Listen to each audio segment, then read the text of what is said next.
So that squirrel, huh? Like that? You know, we're going to talk about that.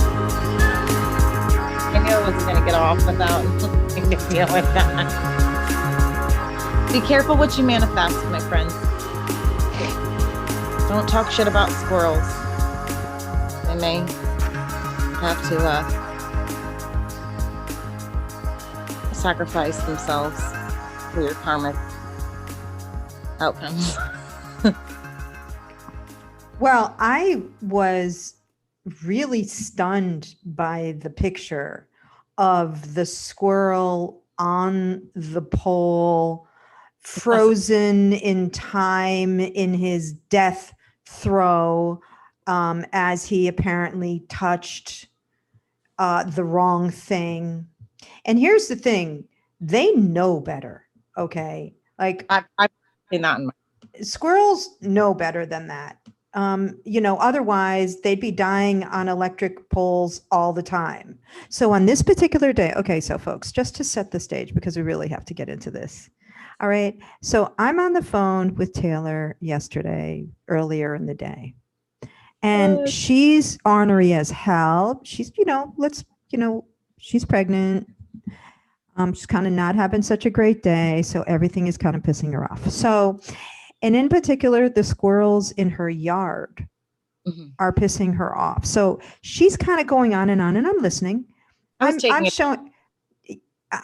showing some empathy here, right? So, yeah, and going along with she was just going on and on about how these squirrels, these asshole, and I think she used the word asshole, these asshole squirrels, right? Because squirrels are, I guess apparently there are asshole squirrels. So she was going on and on about how these asshole squirrels had come up on her back patio and dug up the bulbs of these very precious plants that she had just, and that meant a lot to her because they were elephant ear, and her neighbor had given her all these bulbs, and elephant ear reminds her of Florida and her home. On to for years. These I mean, they came back and I thought they were dead, and I've had them for 5 years. Okay. Right. So you're getting this buildup of the angst here. And at any rate, shh. So at any rate, we have our conversation, but I'm thinking about a good 15 minutes of the conversation was dedicated to the asshole squirrels. All right. I'm thinking a good 15 minutes, right? So we hang up. She goes about her day. I'm here thinking, I really hope she has a better day as the day goes on, right? And then the next thing I know, hours and hours later, I'm looking on Facebook, and there are these pictures of apparently an event that had happened on Taylor's street, where a squirrel had right in front of Taylor's house now. There are electric trucks parked because the neighborhood, the street, has lost its electricity. Why? Because a squirrel had inadvertently climbed up, and those coils on the electric things, and the picture, you can find it on her wall. It's the squirrel with both front paws with still on the coil, and its head jerked back like in the throes of some electric shock death moment, right? Still there, frozen in its death grip. And then of course the electric trucks, and the neighbors are out and everything, and I'm thinking, what?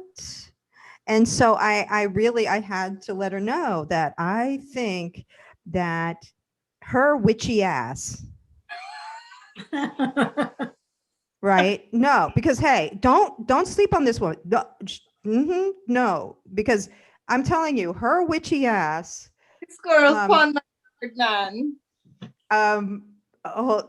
This had cursed the squirrels in her neighborhood, and that happened to a squirrel hours later, and you never see that. And of course, they had pictures, right? They had pictures, and then the neighborhood lost its electricity. And I told her, I said, well, I honestly think that the neighbor, you lost electricity because you had to have some kind of karmic balance, because you cursed those squirrels the squirrel died, and there had to be some kind of karmic, balance, so that, you don't have to pay that karmic debt, for cursing a squirrel to death, which is, what your witchy ornery ass did yesterday.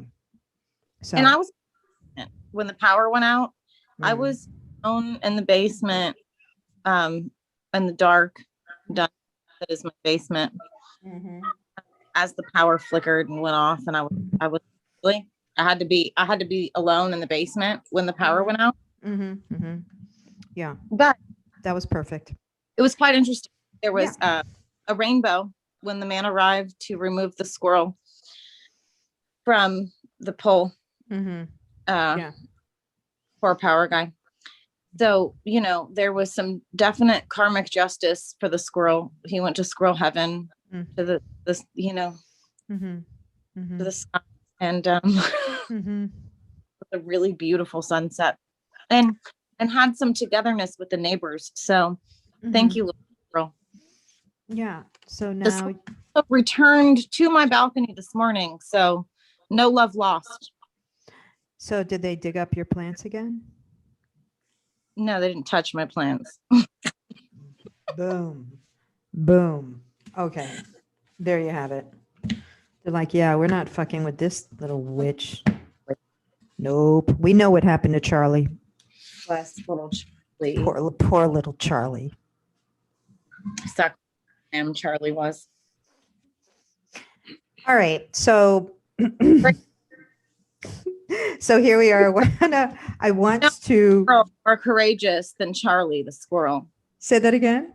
There was no squirrel more courageous than Charlie, moving into the courage to be oneself in spite of the obstacles, limitations, and the way the world pushes back on us was a divine gift. And joy was the emotional expression of the courageous yes to one's own true being. So you're jumping right into that. I hope that Charlie was able to find himself in that last moment. Yeah, that was his last. Yeah, I think, because there's this little bit of irony, because I think like if Charlie could talk in that last death row moment, he probably would have been saying no, but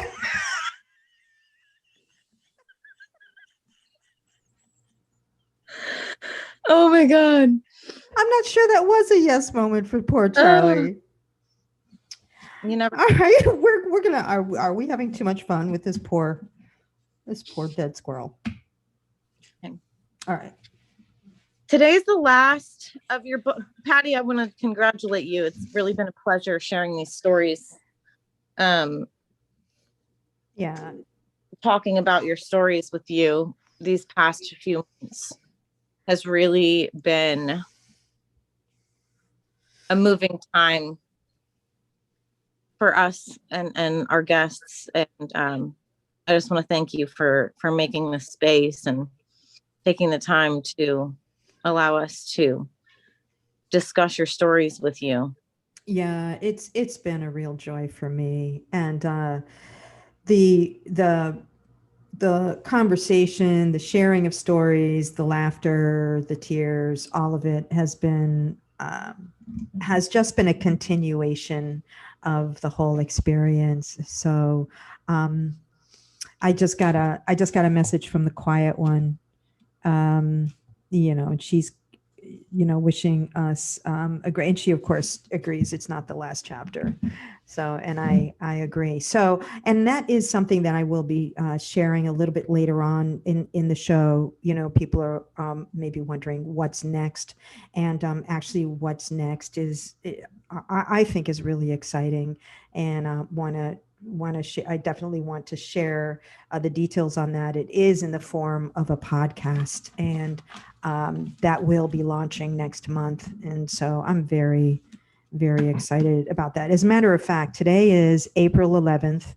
It's a new moon, and my podcast is launching on May 11th, new moon. Yeah.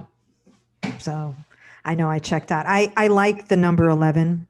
And I also like beginning something new on a new moon. And I love the month of May. May is special for many reasons. And oh my goodness, why don't I just say a little bit more? Okay. So the name of the podcast is Story Bridge. And the reason why I called it that is because stories, and to me, are bridges, and you look at the stories of Wildflowers and Present Tenses and how many bridges we have been able to cross and build together by telling these stories, telling my stories, telling your stories. Stories are healing. They build bridges between the past and the present and the future. They build bridges between cultures, backgrounds, and they build bridges to healing. Humans are natural storytellers. And so we need to keep telling our stories. And I know I say that a lot. So Story Bridge is going to be an extension of all of that beginning next month. And so every month we'll have perhaps a theme, or every show will have a theme, but it will be available in all the usual podcasts. So all of the usual places you find podcasts, you'll find it. You'll find it there. Because it's so close to Mother's Day, the first episode will be stories about mother stories. Yeah. So we'll have, those slots there, right, Taylor? I know. You're making all kinds of faces. But think about that. We all have mother stories, right? We all have stories about our mothers. And some of us have stories about our mothers and stories about being mothers. So transition from maiden to mother is really so much. There's a lot to unpack there. Yeah, so much. We might have to spend the whole month of May, maybe every week in May that I do a podcast will have to be on the theme of mothers. There's just so much. So people will be able to call in, or people will be able to write their stories down and send them to me, and I'll read them. So lots of sharing there, bridge building. I'm very, very excited about it. And I'll have different, I'll be, you and I will be doing some podcasts together. I know I'm going to do some with Ashley and some others. And so it's going to be a lot of fun, a lot of fun, good conversation, more tears, more laughter, and healing and connection. And I'm just very excited about it. There's nothing like sharing stories with friends. Yes. Yeah. If you don't share a story with, there's nothing like sharing a story with a fire. Something that you have taught me. We first started hanging out. We would have fires and tell our stories to the fire and around a fire. And there's some omnipotent power in that. And I think it's quite ancient. Absolutely. Ancient way to share stories. So even alone, we can share stories. So the story today and the stories today are about courage and about celebrating our victories and also our birthright, courage as a birthright. I wrote Cultivating Courage last, and I had thought about it a lot, and I knew intuitively that I needed to write a story about courage. As a matter of fact, I thought that even the whole book might be titled something about courage. Like for a while there, I literally thought that my whole book was that was going to be reflected in the title. And I decided against that. And, and so the final title was Wildflowers and Present Tenses, which I think was perfect for this and for the series. But courage, it took a lot of courage, as I said, to write this. And, I have shared with people that I walked around with some of these stories in a cardboard box for about 20 years. Some of them had been written when I was at graduate school at City College, getting my master's in creative writing. And I had a Professor Mirsky, who, loved particularly my stories about, Springfield and such. and had said he was looking forward to buying a collection of my stories one day at Barnes and Noble. And always encouraged me to write about Springfield. And I used to get very angry when he would encourage me to go back to the scenes of Springfield and write, because I was trying to get away from Springfield and away from the trauma, the experiences, and so forth of Springfield. I wanted to scrub, as I say in the book, I wanted to scrub Springfield off me. Why the hell do you want me to go back there? And, as a newer writer, I didn't fully get or understand the importance of revisiting some of our more painful places. And that is where we find some of our richest stories and the greatest potential for growth and for healing. So, but writing these stories, it's not easy. And it is a process that ultimately what I discovered is it requires a good deal of courage, but in the end, really brings us closer to healing and to becoming whole.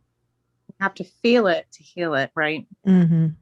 I remember August of last year, when you were writing this in particular chapter and really struggling with the difficulty of kind of putting your life out for the world to read. Yeah. Like questioning, is this the right thing to do?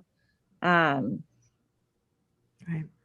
And I was just trying to reassure you that, you had throughout your whole life planted these seeds of courage, even in yourself and in others. And so I urged you to essentially cultivate. It's time to harvest. Yeah. All of that in which, you've sown into others. It's time to put it out there, because what have you got to lose? Yeah, exactly. Exactly. So shall I read the crone? Oh, yes. This crone, it might be my favorite thing. The crone said, besides the epilogue, I really, really love what the crone says in this chapter. So please share.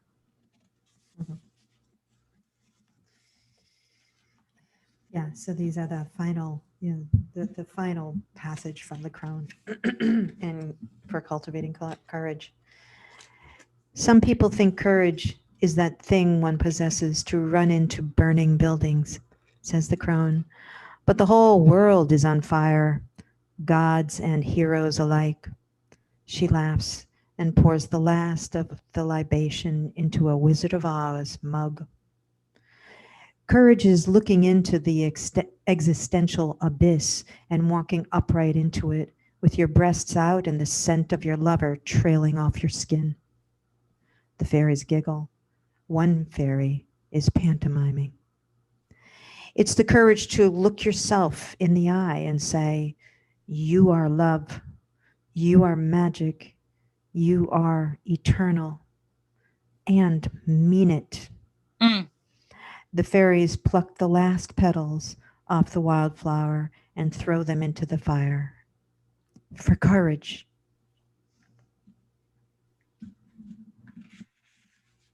It's powerful. And I love how you discuss the difference between bravery and courage. Yeah. Yeah. A lot of times, same bucket. And I agree with you here. They're not the same. Yeah. And it's interesting because when I was getting ready, when I was kind of struggling with writing this, I found this book, which I absolutely love and recommend. It's called The Courage to Be. It's by Paul Tillich. Now, Paul Tillich is more of a religious philosopher, but I think he nails it.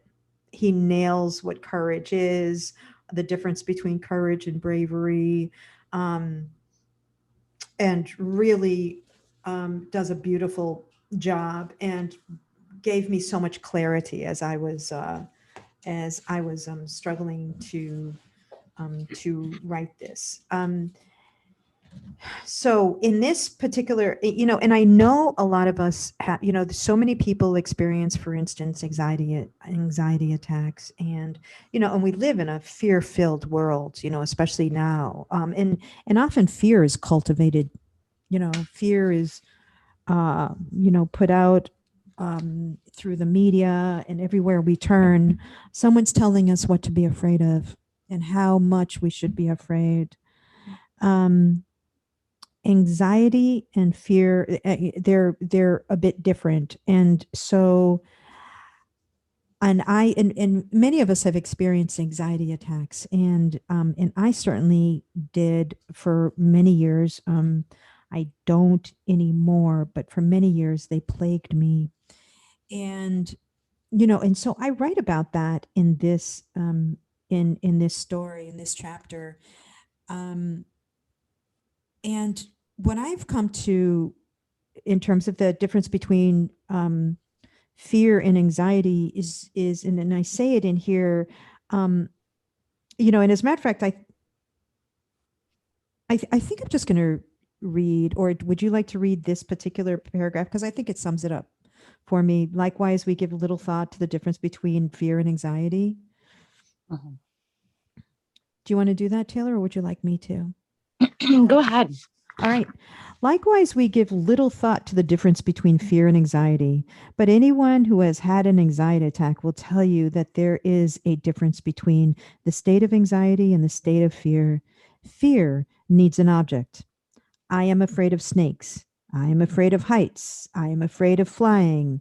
Anxiety has no object. Anxiety is the state of being aware of possible non existence, non being, emptiness, meaninglessness, possible annihilation. It goes beyond the fear of death. Often, when in the throes of an anxiety attack, I wanted desperately to name what I feared, find something tangible to face down and breathe through. But there are no rungs on the ladder in the anxiety well. One must sit in the darkness and call upon courage. When courage arrives, or wakes from a nap, it does not come to extinguish anxiety. Courage gathers it up and carries it until we learn to walk with its shadows. Mm. Yeah. So, yeah, courage, and in the and I go into it in this chapter, but like the ancients believed that courage lived in the soul and is a birthright of all humans. It is something that is very much like the strength of the soul, and they associated it with nobility. Like, for you to have a noble presence in the world, you had to have courage. um, that whole thing about yes, yes being, and I know I was joking, with the squirrel and everything, but even then, in during ancient times, they experienced a pushback against the authentic self, whatever that authentic self is. And when you think about it, your authentic self is really your soul expression. It's literally kind of the outward expression of your very soul. That's your authentic self in a way. And so um even back then, people experienced this pushback against the true authentic expression of their beingness. And when folks were able to um every time they experienced, if it was a moment, an hour, or however long, experienced saying yes, the times in their lives that they said yes to their authentic self was really an expression of joy. Like joy was the emotional equivalent to saying yes to your authentic self, which is really saying yes to your soul's expression. Like that's how what they understood as the emotion of joy. And I thought that was very, very interesting. It's like that's joy. And and I've had that experience, and Taylor, I know you have too. And there's a certain kind of richness in that emotion, that sort of joy when you are when everything in you is saying yes to your authentic self. Mm-hmm. That Mm-hmm. is, that is joy, you know. I can't. It's funny how those moments come to us as well, Mm, those moments during anxiety attacks when we have that dread and doom. uh it often, for me, in my personal experience, uh manifested into physical dark nights of the soul, um and coming out, somehow being able to come out, crawl out of the trench of that dark night of the soul, is often followed by joy, mhm. which you wouldn't think to find. Right, you're battered and you're bruised and you've been through so much, but but there has a shift has happened. Yes. A shift has happened within you, that has brought you closer to your essence. Because I really do think like going through what we call the dark night of the soul is a journey through the underworld, but definitely in like through your own underworld, but it does bring you closer to your true essence. And when we arrive at the doorstep of our true essence and, you know, welcome ourselves in a way, that is a tremendous amount of relief and joy, to have had that experience, or to continue to have that experience. Um, And just the capacity to find joy after pain, mm, that's courage. mhm. That's where I related the most. Courage, it, you say here, courage lifts our bruised and bloodied bodies and steadies our legs.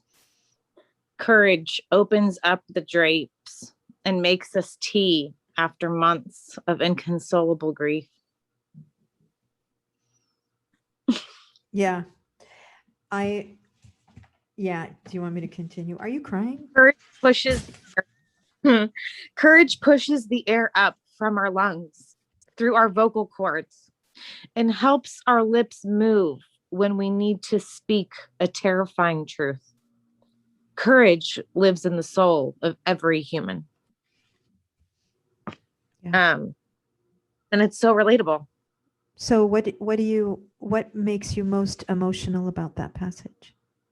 Um, Courage is a mysterious thing. And there are so many times in my life personally that I didn't even realize that's what was happening.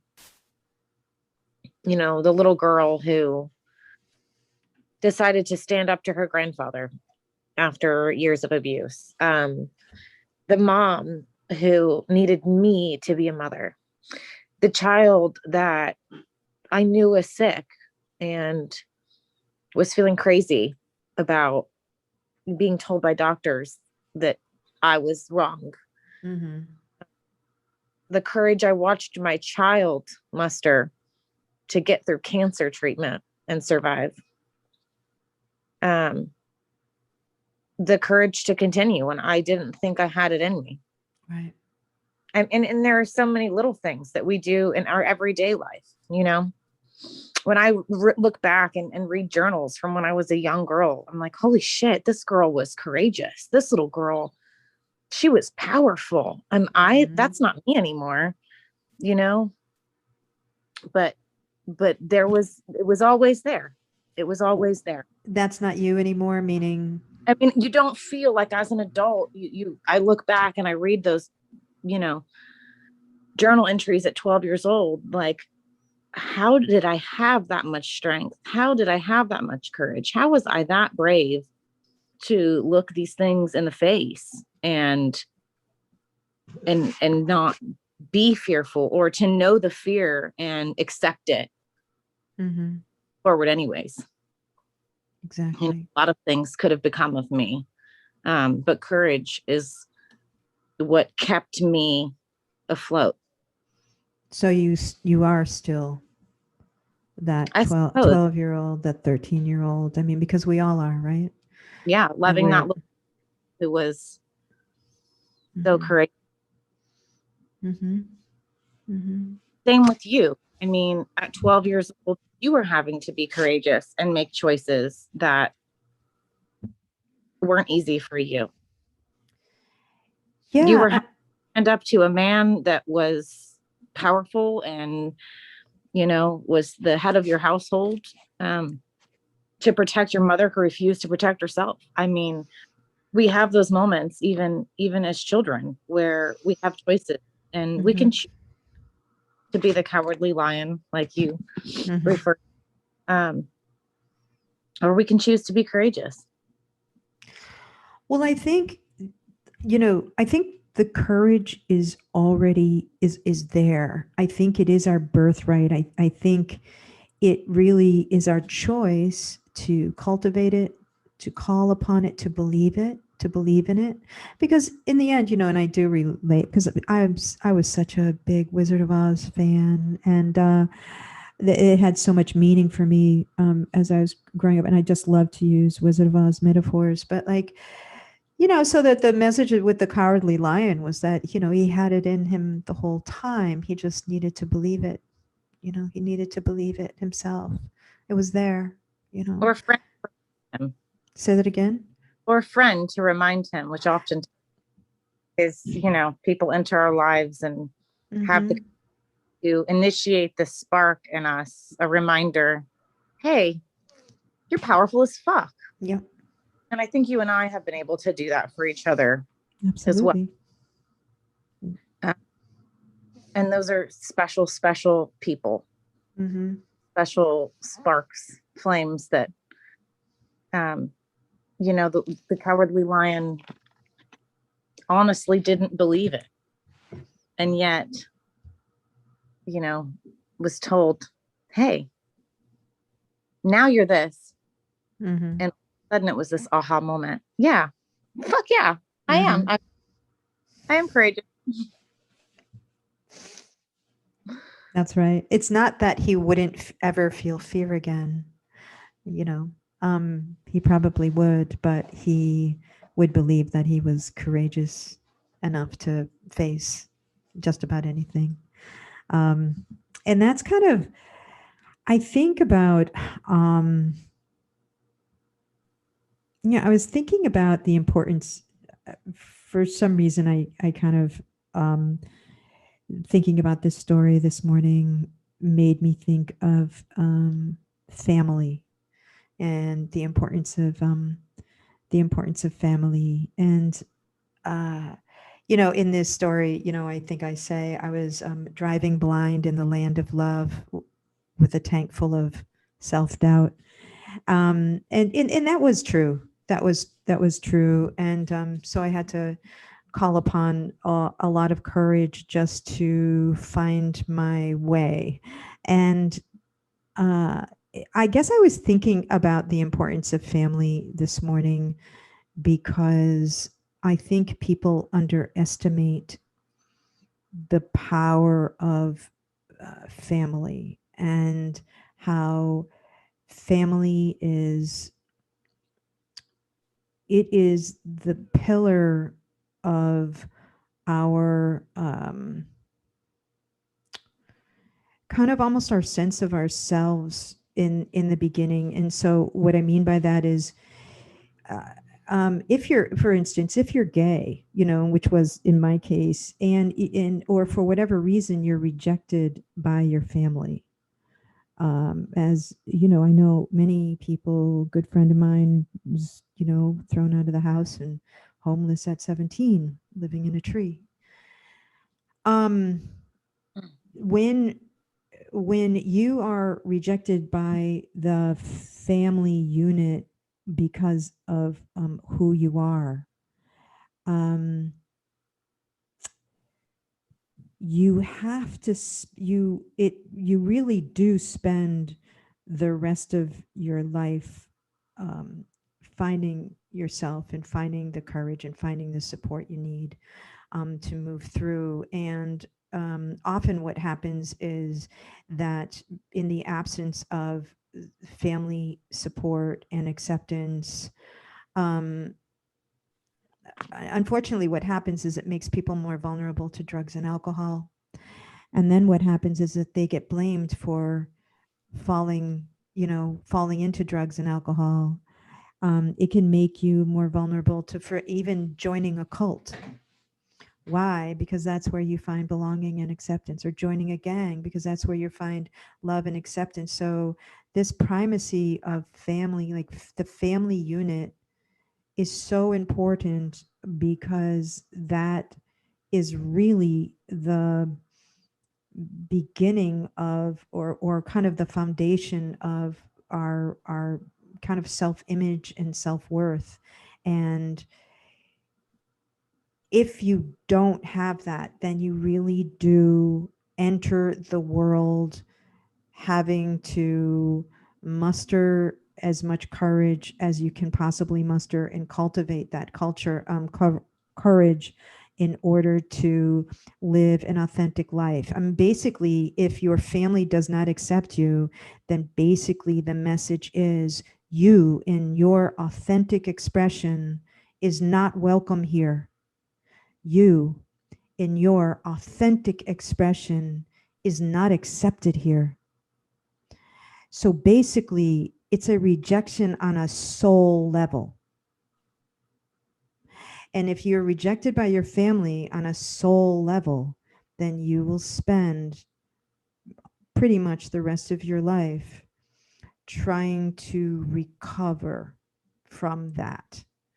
And I honestly think that this is something that I have struggled with, and I am grateful that I was able to muster the courage to continue to discover, uncover and discover my authentic self, and to embrace it and accept it. And that is still a journey that I am endeavoring to accept my authentic self, to love my authentic self. It is an ongoing journey at the age of 62.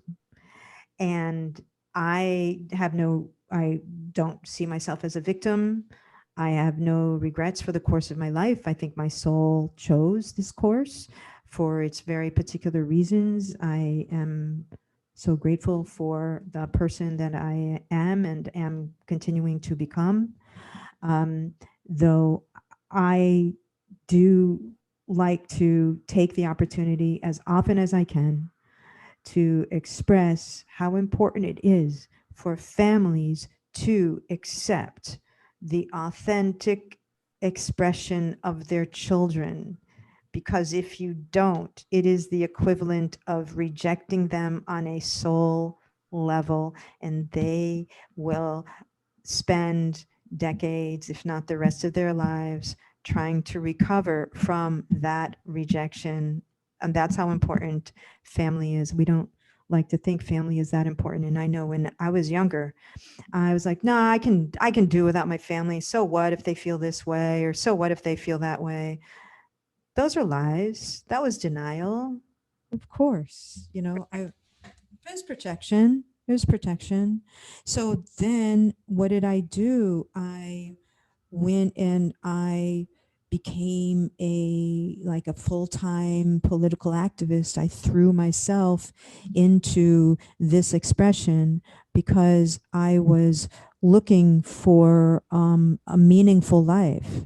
Because why was I so earnestly looking for a meaningful life? It's because it kind of goes back to, feeling that, rejection on a kind of on a real fundamental level of who I was expressing myself to be. So then I'm out in the world saying, well, I want to live a meaningful, I want my life to be meaningful. I want to make a contribution. I want to feel that I am worth my existence. I want to feel that I am worth my existence. And then I set out on this quest. And so I went into these, I had these different experiences, which were all rich, but I honestly think that propelled me into, wanting to immerse myself in movements and so forth so that I could find a deeper meaning to my life. And so I find it fascinating to kind of look back on this journey and really take in it from a from a hindsight perspective. So then when I look at you and I look at your family, and you often will say, you will often be critical of your mothering, and you will be critical of whatever, like, and I it's I can't express enough how grateful and and so appreciative of the way you and Pat are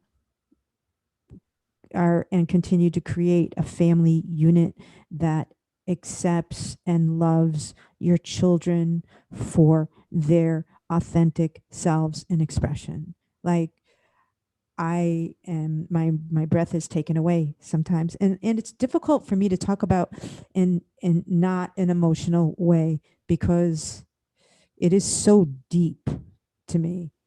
So it means so much, and to witness it is breathtaking, because that was not my experience. And you've become such a big part of our family unit.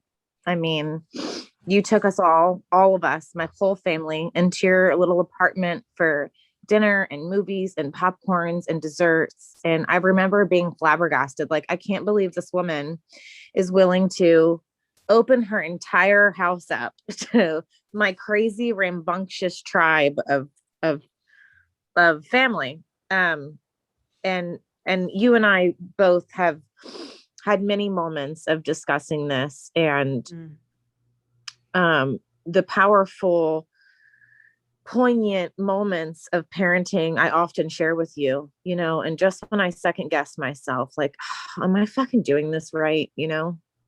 My son came home the other day and said, Mom, all these kids, and he told me that he has his first girlfriend. He's in 5th grade. We saw that coming. Yeah. They've never met. Full disclosure. I love it. But in school, the boys in class were, discussing oh, that's so gay, and don't be gay. And my son looked at them and said, and what's wrong with being gay? And he's 11. And these other boys were like, what, are you gay? And my son was like, no, I'm not. And there's nothing wrong with being gay, but there is something wrong with being an asshole. Fuck yeah. So I love that. felt to share that with me, which, I mean, like, nay, let's not say asshole in class, but I'm so proud of you. so proud of you. Yeah, Ashley, he's mine. Mm-hmm. Or being able to stand up against a crowd of people and for what you believe in, for what you know is Mm-hmm. art. And it's in those moments that I realize, you know what?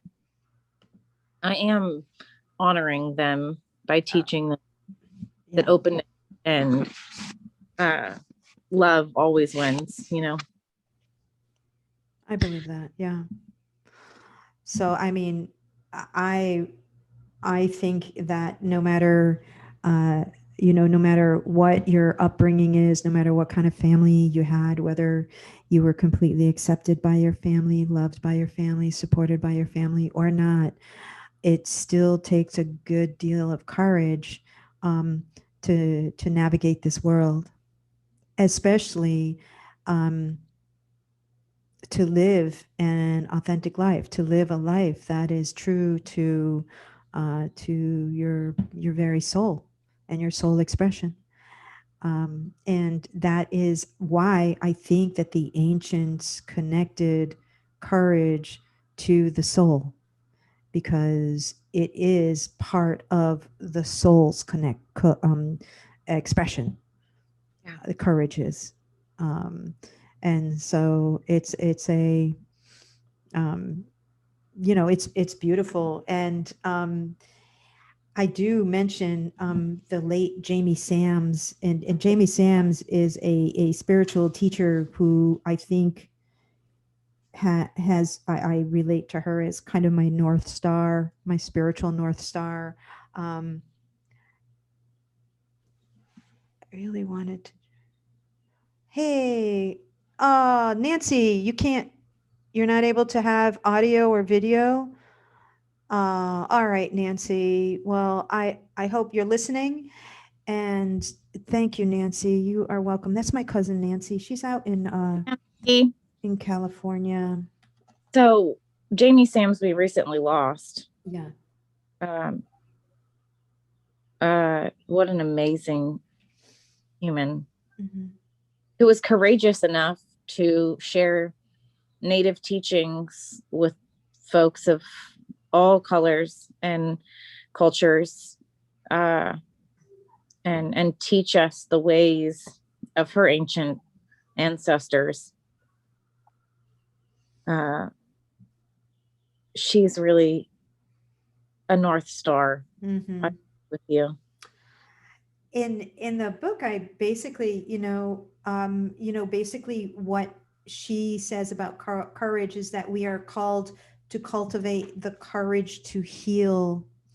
And I think that we all need healing. We all have wounds, and many of them are from this lifetime. Sometimes they're from others, but it really does take courage to face our wounds and heal them, and move beyond victimhood.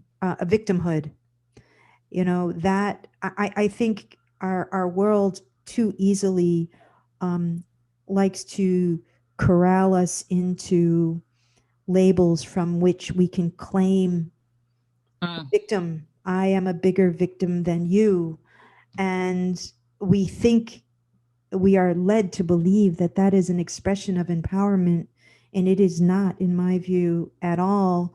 Victimhood will never be from a position of empowerment, no matter who is telling you that. They're lying. It's a lie. And the harder road is to heal and take responsibility, for instance, for all the choices we've made, not beat ourselves up, glean from those choices all that we've learned about ourselves and the world, and have the courage to love and accept ourselves and our own authentic expression. So, much of that involves healing. Um, this whole journey of writing this collection of short stories and publishing this collection was a healing journey for me, in terms of looking at these memories, looking at them again, and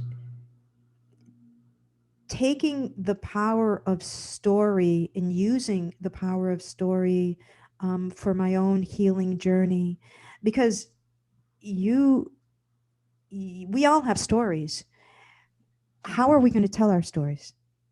Yeah. Do you From a want to tell your victimhood, yes, exactly, from a Taylor. place of victim, or, you know, it's, you have the opportunity to not make our pain incomparable.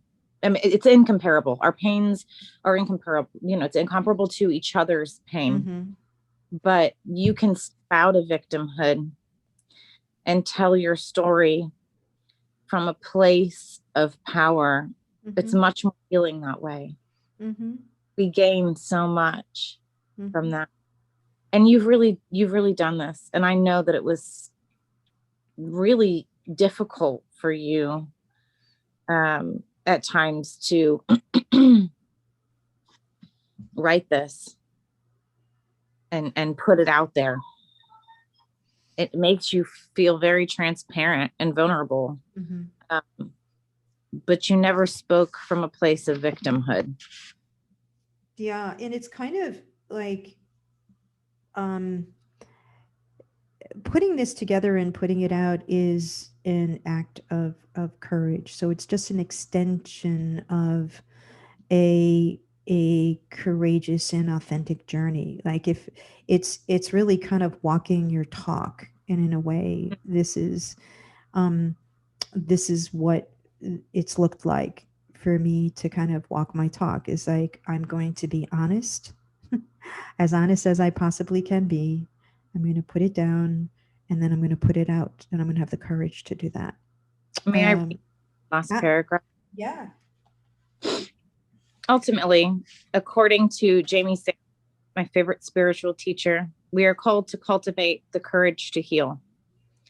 Intellectually, sorry, I don't have my glasses. I knew that writing a memoir would be a healing experience when I made the commitment. It turns out that when you start writing memories down, more memories, deeper, hidden memories began to pop up. This required a bit more courage than I thought I would need. Do I really want to write about that? I asked. And the voice, you know, that quiet, gentle, nagging voice that should come with a safety not guaranteed disclaimer, said, yep. No explanation, no caveat, no assurance that friends and family wouldn't unfriend me for being a godless freak. And one day I will live into my wild old crone, a wilder, wiser, and more courageous version of my present self. I look forward to meeting her. This is my love letter to her, my promise to cultivate the courage, to heal a path to her, a golden path, a yellow brick road from my present tenses to hers. And that's so beautifully powerful, Patti. Mm. Yeah, so it's all a love letter to my future self. Mm-hmm. Mm-hmm. And embracing becoming a crone is so powerful too. Yes. Power in that. Yes. Yes. Embracing the crone, you know, and so, you know, there's kind of a reemergence of crones in literature now and in writing, and I'm kind of glad for that. It was kind of like this, you know, why would you want to write about a crone? Why would you want to mention a crone? But now there's kind of a reemergence of that, and I'm very happy. In other cultures, the crone is a highly esteemed member of the community. She is the wise woman. She is the sage. She is the one you go to, you know, when you really need anchoring and grounding, and you need to find your North Star spiritually, emotionally. You go to the crone, and so that's, you know, that's, She's she is the healer. She's what? She's the medicine woman. She is the healer. Absolutely. She is the sage. Yeah. And you have found a way to embody all of that. Mm-hmm. Yeah, as a matter of fact, so the Wildflowers is a series of 3. So you have Wildflowers in present tenses. That's book 1, and then of course the next Wildflowers is coming out this year, and that's Wildflowers and Wooden Spoons, which is the collection of recipes and stories, not only from my cafe, but from my youth. So from my childhood, growing up with these wonderful, authentic Italian recipes. And Nancy, we're going to have to talk about that because I want to include some of the stories of my grandparents in with, recipes for gnocchi and other wonderful Italian dishes. Oh, Yeah, right. So, but then the third Wildflowers, and I was telling you recently, it's like, oh, I have to come up with a concept for the third, right? For book 3. And so book 3 is actually Wildflowers and Laughing Crones.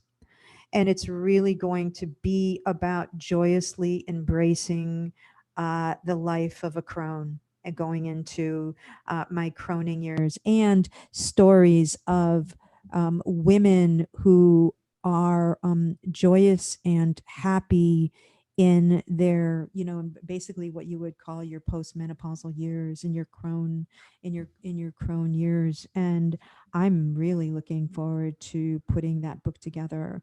I hope that it will be inspirational for others. So it'll include my stories and clearly, stories of other women. But the laughing crone, meaning we it's not the bitter crone, right? The filled with regret about not being young still crone. It's the laughing crone. It's the laughing crone.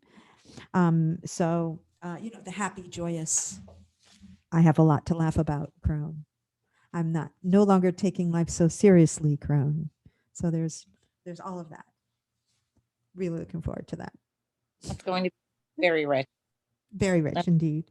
Very rich indeed. So, and speaking of crones, like, so what comes after courageous, cultivating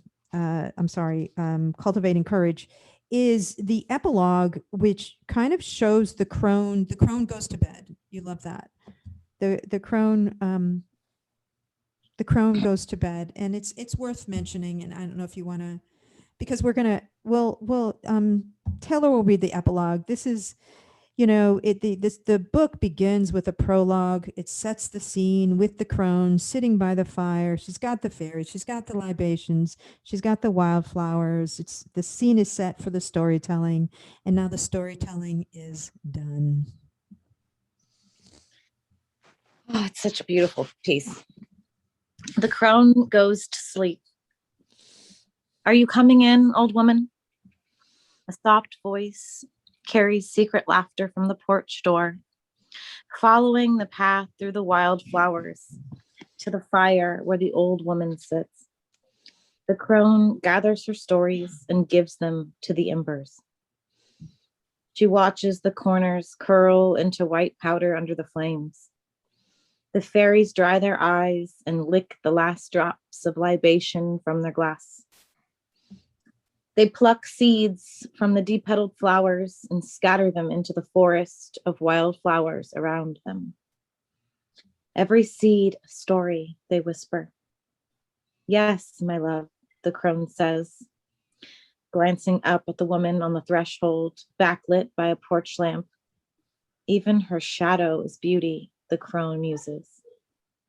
The fairies, all but one, make their exit. I have drawn you a bath, says the woman in the doorway. The crone smiles. She knows what I've drawn you a bath means.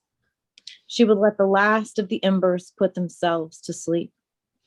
Her stories melt into the ashes like snow. The last notes of her voice settle like dew on the yellow and reds of her garden.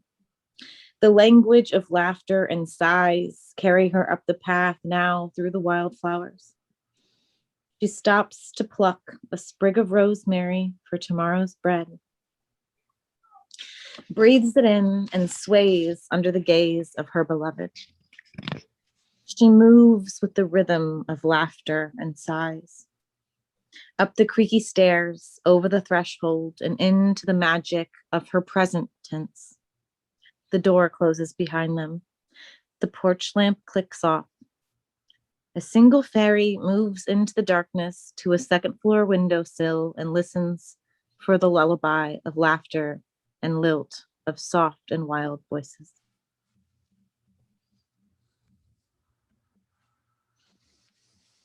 It's beautiful. Absolutely, absolutely beautiful. So the woman in the threshold is also mentioned in the dedications at the beginning of the book. So she is among those the book is dedicated to. And people, I don't know if people wonder who this woman is, but the woman in the threshold is a beloved who has not yet entered my life. So what I have done is use the power of story to manifest. It's a manifesto. Yeah, to manifest my life, my love, my beloved, and and that is has been such a joy for me to use the power of story, not only to heal the past, and present, but to manifest a loving and beautiful future, and a beloved to share it with. So it's so realistic to me. I can see you picking that sprig of rosemary. Yeah. For your bread. And you're the herbalist, so you know what rosemary represents. Well, yeah, and it also makes me think of thyme, which was cultivated for courage. Yes, it was. Thyme, for the fairies, but also for courage. And rosemary is for memory. Rosemary is for memory. So it's because highly... in that moment. Say that again? There's a lot of letting go in that moment. As melt like snow into the embers of this fire, you're letting go. And but you will still carry that memory. It will go in make in the morning. That's right. And you have every seed a story. So there are all of these stories of the present tense. So the stories continue. The old stories are, are offered to the embers, are offered to the fire. The stories, and the fairies will, move on and retell them to their fairy friends. So that's it. I would love to open it up for folks to share if they would like to, and to celebrate this last Wildflowers episode with us. So you can share whatever you'd like. Anyone want to unmute and jump in? I just want to say 11:11, make a wish. Oh, that's a pretty great time to kind of close it out with a wish. That's right. It is 11:11 right now. It is right now. On the 11th. Like, what a synchronicity. Wow. It's beautiful. It is. And such a graceful way to open-endedly leave it. You know what I mean? Like, we know this is the end, but it's not the end at all. And it's this was beautiful today, by the way. Absolutely gorgeous. The back and forth with you and Taylor was just phenomenal. The depth that you were able to share with like your connection, and how wonderful it is to, like, because in life you think, I'm 32, I don't have kids, and I'm in a very strange position, but to see that you have how the universe sends you people. Like, you get what you need when you need it. Yeah. And just trust and know that, like, it's so easy to get stuck in a lack mentality, especially in our society, and to just breathe and sit and know that, like, it's there. You have what you want and you have what you need. You just have to be aware, just remove the veil and see that, like, you're never alone. And there's so many people that are witnessing your story and waiting for you to verbalize it. Yeah, it was just gorgeous. I'm so grateful to be a part of this with y'all. Yeah, we're grateful. We're grateful for you, Ashley. Ashley is going to be one of my guests on my podcast coming up, and so I'm so excited. Yeah, we're going to have a lot of fun, Ashley. Yeah, I've never done anything like that before, but it sounds like a blast, and I enjoy the conversation. And the more I listen to you guys speak, the more things come up that I'm like, wow, okay, that really resonated, or okay, I have a slightly different perspective on this specific experience, but I still can relate to it.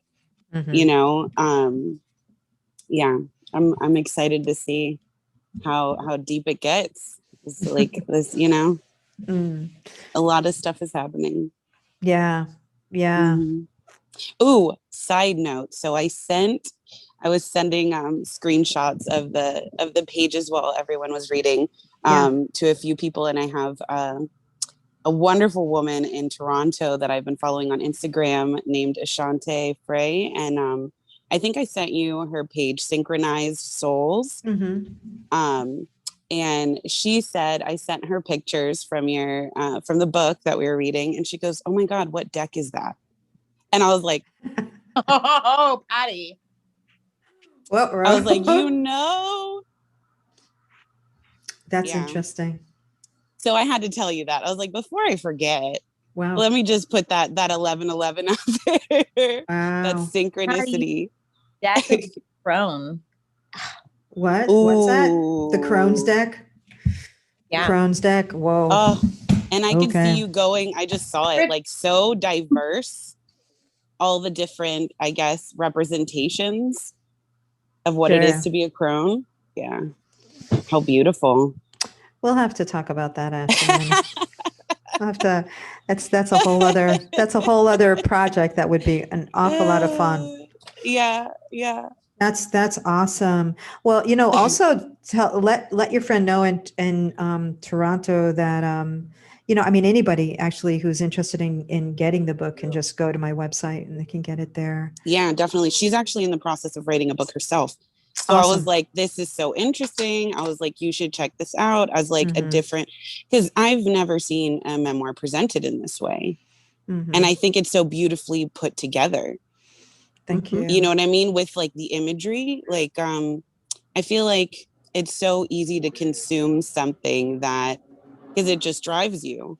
It's so picturesque. It's like watching a film on paper, which you don't always get from memoirs, you set the scene so well that you don't have to spend all this time building the stage to tell your story,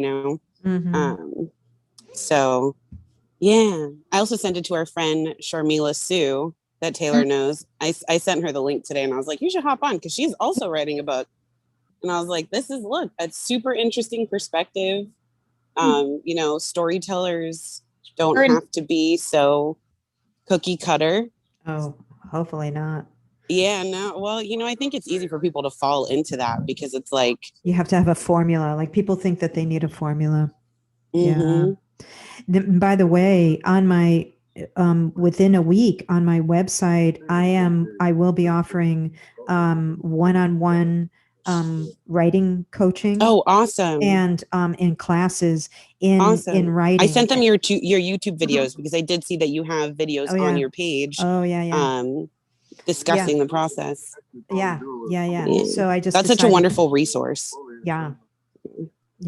So yeah, I'm definitely expanding my my classes, consultations. Like for instance, when people need a bio, right, for a website or whatever, it's like I can spend a half hour with you. You can tell me your story, and I can actually help you write a compelling narrative for your bio.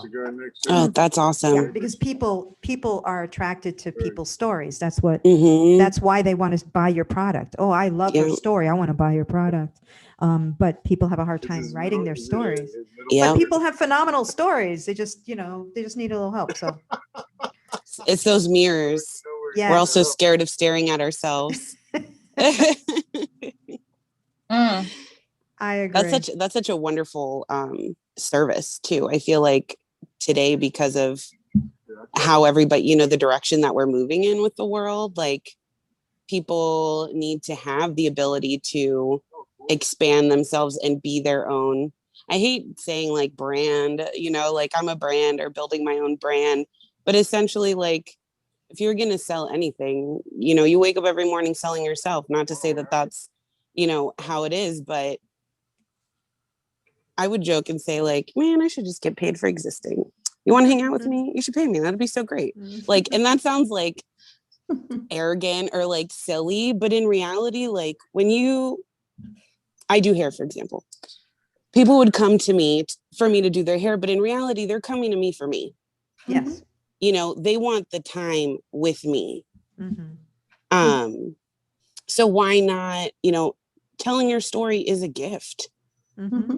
That is something that deserves compensation, essentially. And I know you get it in various forms, but I think until we allow ourselves to think like monetarily, I deserve this, like I am worthy of this, regardless of what the world tells me, because it's not traditional. Maybe that's just me right now and what I'm getting through and like finding out how to survive in a pandemic world. But I think it's a beautiful thing to have that idea put out there and be like, we're moving in this direction, and it is very possible to be authentically you, and to be celebrated for that, and to be able to build something based on that, as opposed to searching for ways to build, corporations or whatever, Right. Yeah. Sorry, that was the end of my No, I think that tangent. no, I think that's awesome. And I do think that our stories, like people are attracted to our services, the service we offer and the products we sell, because they're attracted to our stories. If I like your story, I want to support you, which means I want to buy your products and I want to buy your services because I resonate with your story. And people want to be around people whose stories they resonate with. So the thing is getting our stories out now in this new way because everything is online now. Yep. So I'm very excited about, and I'll help you with yours, Ashley. I'm looking for it. I can use all the help I can get. We all could. That's what we're here for, right? That's right. That's right. Well, it's been a real joy having you as part of this this live stream. Oh, it's been my absolute pleasure. I look forward to it. This is my Sunday service. There you go. My mom didn't hear that.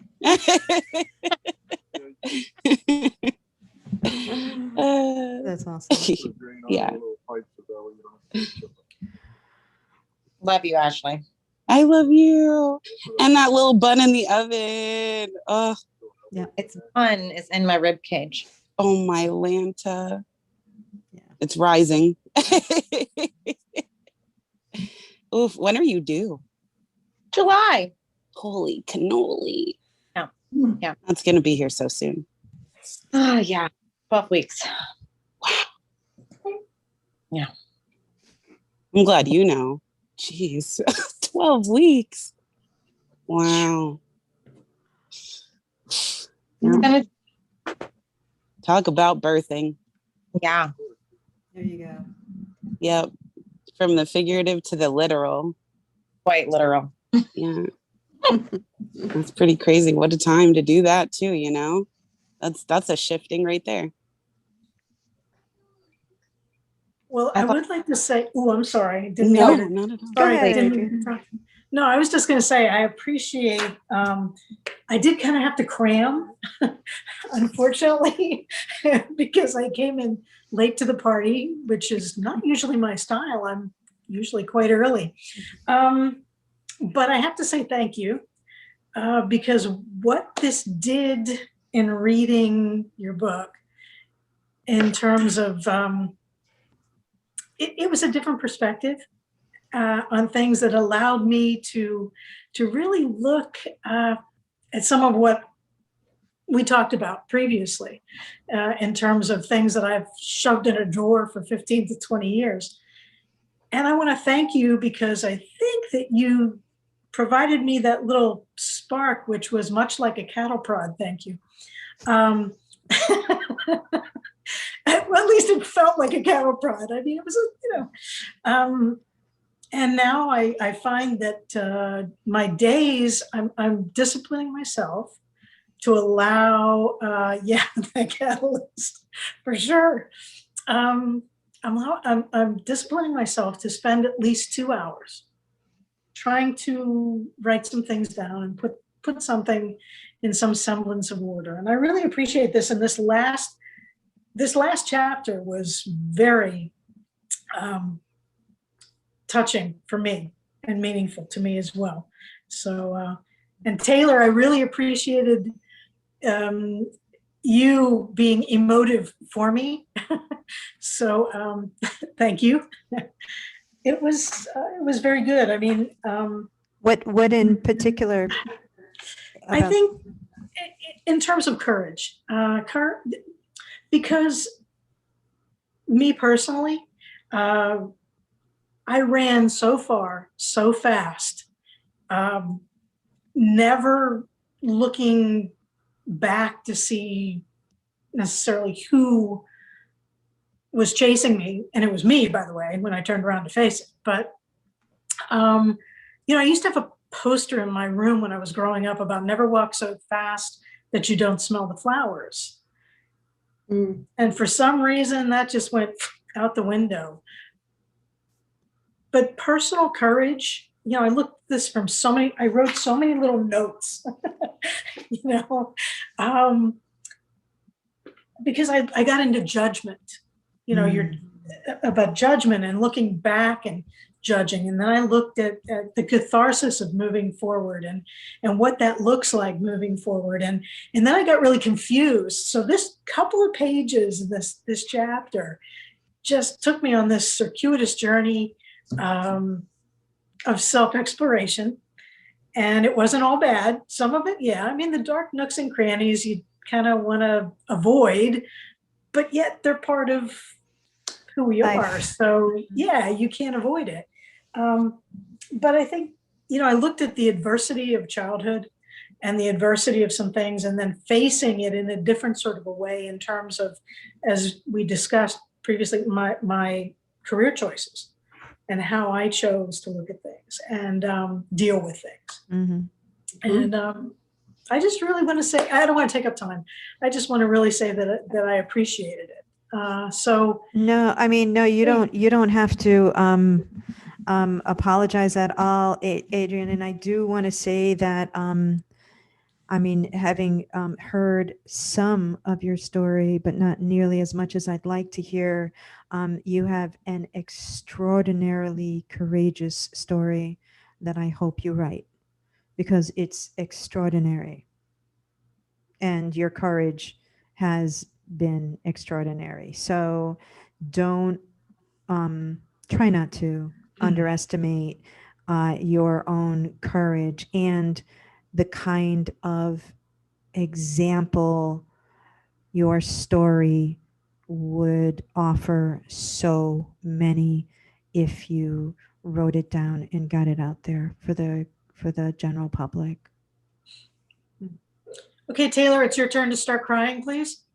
It's your cue, Taylor. All right. No, but I mean that, Adrian. And by the way, I'll I am starting up I am going to be offering writing, consultations, writing, coaching and stuff. And it would really be quite an honor to work with you, Adrian. So if you got that ball rolling and you wanted support, you just let me know. I think it's awesome. Thank you. I wanted to just end with, I want to, I'm gonna show you guys something. I'm gonna share my screen, and just show you what I created. This logo. If you can see it, can you guys see my logo? Yeah. Taylor, can you see it? Very nice. So this is my podcast logo. And it's, so the podcast is called Story Bridge with Patti Lucia. And this is what I'm doing next. It launches May 11th. I love the number 11. I love that we're ending this one on the 11th, and I will start my podcast on the 11th of May. I also love that today is a new moon, and on the day that I launch my podcast will also be a new moon. So I just wanted to share that with you guys. It will be a call-in show as well, so people will be able to call in. But also, it's really all about stories, the power of story to heal and to build bridges between people who have very, very different backgrounds, cultures, religions, experiences. And that's really what I'm just very excited about that. I also want to just let people know that my book, April, there is a sale going on with my book on my website, Patti Lucia Writes. So if you know anybody who's looking to get the book, April would be a great month to purchase it. And that's it. Be looking for my writing classes and seminars and my one-on-one consultations. That'll all be available through Patti Lucia Writes. And we're going to just keep, and Taylor will be joining me on some of my storytelling episodes. So I'm very much looking forward to the next venture. I'm working on Wildflowers and Wooden Spoons, which is, of course, the recipe book with all of the stories, which people are very much looking forward to. And also This Amazing Body, which is the book about my journey to a more loving relationship with my own body and optimal health in my postmenopausal years. So both of those are due out in the fall. So I'm a busy girl, but I'm a happy girl. So any final comments before we wrap this final Wildflowers live stream up? I just want to thank you for allowing this space. I want to tell you that I don't know if any of you know this, but Patti does not do well with compliments. Shut up. Even in the cafe, I'd be like, Patti, these ladies really enjoyed their lunch, their meal, and they'd like to talk to the chef. And you could just see her face turn beet red, and it's difficult for her to be acknowledged in such a way. So I'm going to do that now, just to make her wiggle in her seat and say, as your friend, we switch out being teacher and student with each other. I'm so proud of you for accomplishing this. It was very inspiring. You have touched, now I'm going to cry again. Damn it. You have touched so many more people than you even realize. And thank you for once again, creating a space, a safe place to be oneself, to express the true essence of who you are, and in turn, opening up a portal for others to do the same. Thank you for allowing me to be a part of this. It has been a joy. It was a joy reading your book. I'm exponentially proud of you for completing this. So thank you. Thank you. And if I might echo those sentiments, I appreciate very much the courage that it took you to write this book, and that it's not easy, and the sharing part of it. I mean, you did lay yourself out there, and I think one of the other things you had mentioned early on was that anybody who was going to maybe pursue you as a friend or anything like that had better read your memoir. Anyone who wanted to date me. Yes, there you go. Date me, read my memoir first. And so, yeah, I think people should be knocking at your door. Adrian. Or should I say darkening the doorway? Darkening the doorway, calling me from the threshold. Yes. Thank you, Adrian. I really appreciate that. All right. And Taylor,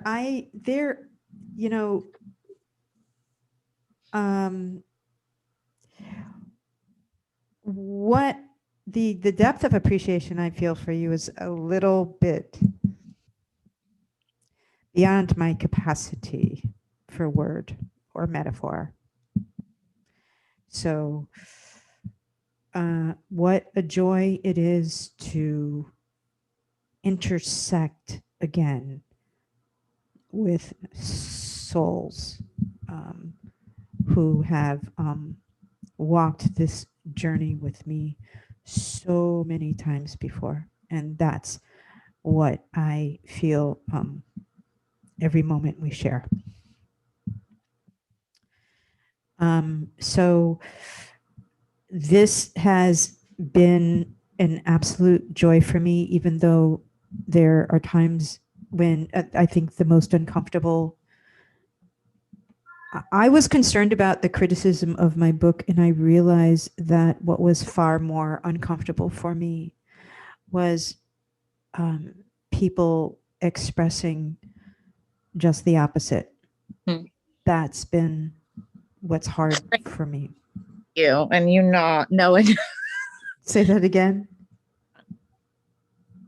You know, you had strangers reach out to you and you'd call me like, what the fuck? And I'm like, hello. I've been trying to tell you that what you've done here is magical. And it was an epiphany of self, and other women and men alike are like, holy shit, this woman can speak on my behalf as well. You know, it's way more relatable. And even with family, you know, here we have the support of family. And I think it's been hard because although you had cultivated all this courage, you know, really understanding the impact that your story has created in others was a little more difficult for you to conceptualize. So I'm here to tell you that shit's magical. You did it, girl. Yeah, and I honestly think that the journey of cultivating courage continues, and I am continuing to cultivate the courage to embrace my own magic. Yes. And that's been, you know, that is something that even I am a bit uncomfortable even saying in this moment. But I embrace the continuing challenge to cultivate the courage to do so, to embrace it. A Because beautiful it's others. yeah, because there's a whole hell of a lot of joy associated with every moment we say yes. A whole hell of a lot of joy. So I say yes to all of you who have joined us live, who will be listening to this in the future. I say yes to you. I say yes to your culture, to your authentic selves. And I urge you to say yes to yourselves.